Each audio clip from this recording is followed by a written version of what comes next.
Today, I want to ask something. What if mirror becomes a human being, especially a woman viewed through a man's fragmented psyche? I'm Protic, Khalil, Nisha. In today's conversation, we will talk about two groundbreaking novel, Sadek Hedayat's The Blind Owl and Dostoevsky's Notes from the Underground. Both novels come from different cultural background, centuries and spatial ground, but they have a common theme: madness. Madness is often defined as a kind of psychological disturbance, but in modern literature it is more than that. It becomes a metaphor, a way to define alienation, obsession and limits of reason. In Notes from the Underground, the narrator famously begins with the line, "I am a sick man, I am a spiteful man, I am an unattractive man." He declares himself out of the society, a man who thinks too much, feels too much and therefore cannot live normally. Similarly, the blind owl, Hedayat's nameless narrator, speaks to his shadow on the wall. He is so isolated, lost in the world of memory, death and obsession. Both the narrators exist on the edge of reality, consumed by the thought and unable to escape themselves. Their madness is not random. It is what Michel Foucault once called madness is a form of knowledge. In the other word, their insanity reveals truth, the hidden wounds of modern existence. As the underground man says, to be too conscious is a disease. And Sadek Hedayat mentioned in his novel, every thought is a wound. In both lines, thinking becomes a painful metaphor. Awareness turns into pain. The women as a mirror and a catalyst. At the heart of the both stories are women, silent, mysterious and strangely powerful. But she is not really a person in the traditional sense. She is a mirror. Here, the idea of Lacan's mirror states come to life. In Lacan's theory, identity is born when a person first sees himself reflected in mirror. In Notes from Underground, a woman is Lisa, a prostitute. She lives on the society margins but holds deep empathy. Through her, the underground man sees his own emptiness.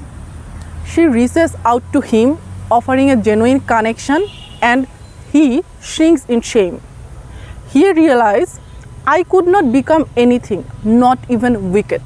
Lisa's compassion exposes his moral decay. She becomes the mirror that shows him what he truly is: lonely, fearful, and empty. But instead of accepting her love, he destroys it. Because love means vulnerability, and for him that's unbearable. Now let's turn to the blind owl. Hedayat's narrator encounters a woman who seems less real, more than an apparition, half goddess, half corpse. He idealizes her, worships her beauty, but destroys her. He literally kills her, buries her body, but she keeps coming back, haunting his mind like a ghost. At one point, he says, she is not a woman, but all women. She is not human, she is a projection of his own obsession.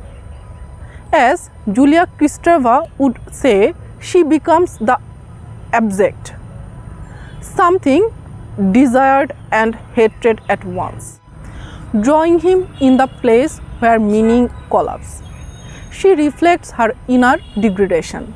Both Lisa and Hedayat's women act as a mirror, not muses. They don't simply accompany the male protagonist, they reveal them. And what they reveal is terrifying. The emptiness beneath the male ego, the madness of consciousness turned inward. Both novels are written as a confession. They sound intimate but also unreal. They blur the line between honesty and hallucination. Dostoevsky's style in dialogic, full of argument, contradiction, and self-doubt. Mikhail Bakhtin calls this polyphony. Multiple voices argues inside one mind. It's a form of rebellion. The underground man's voice is always conflict with society, morality, and with himself. Hedayat, on the other hand, writes as a surreal and dreamlike tone. His narrator often says things like, "Every word I write seems to have been written before." That repetition, that looping of thought, mirrors of cycle of obsession, of madness feeding on itself. Freud called it the uncanny, the return of repress. Every thought becomes a ghost. Every sentence repeat a trauma. Both narrators write not to heal but to survive, to make sense of their own collapse.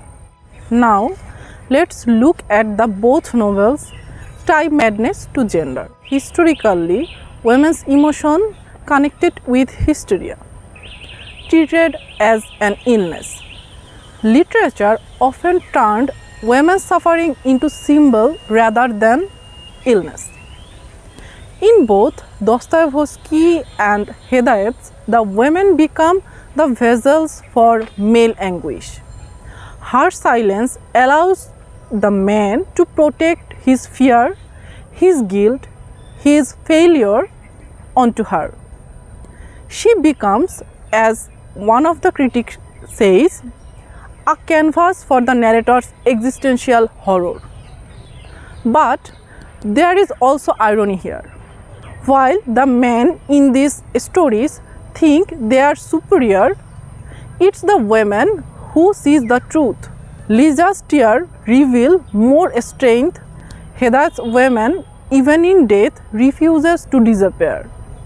Their existence, real or symbolic, focuses the men and confront themselves. So, while both authors expose patriarchal obsession, they also show the cost of denying empathy and connection. In this sense, madness is not psychological, it's ethical. It's happened when the man need love is replaced by the mirror of self-absorption. Stylistically, both novels belongs to the early modernist world. They break the traditional realism. Their fragmented syntax, shifting voices, and circular narratives reflect what Walter Benjamin called the shock experience of modernity. Both the narrator struggle with language itself. The underground man says, "I lie out of laziness," and Hedayat's narrator says, "Words are only shadows of lost meaning." Both language fails to hold the truth. This failure mirrors the collapse of self, the degradation of identity in a world where everything feels unreal. So, what happens? What happens when the mirror finally breaks? In both stories, the mirror, the woman, shatters. Liza's silent departure leaves the underground man spiritually bankrupt. Hedayat's narrator kills his beloved, kills his last link to reality. Both men are trapped in reflection without reality. Dostoevsky's madness exposes moral paralysis. Hedayat exposes metaphysical futility. The first cries out against reason and the second whispers into the void. But both end up facing the same truth. The truth: when you destroy the mirror, you destroy yourself. To conclude, The Blind Owl and Notes from the Underground come from different worlds, but they meet the same psychological crossroad. Both men are imprisoned in their own consciousness, haunted by the women who reflect what they refuse to see. Madness in the both novel is not weakness. It's a revelation. It is the moment the mind realizes that identity is only a reflection, and that destroys the mirror means losing the self. So perhaps both novels remind that the line between sanity and madness is not how much we think, it's how much we feel. Thank you everyone for listening Women as the Mirror of Madness. If you enjoyed the video, please follow for more explanation of literature, psychology and culture. Until the next time, stay curious and keep reflecting.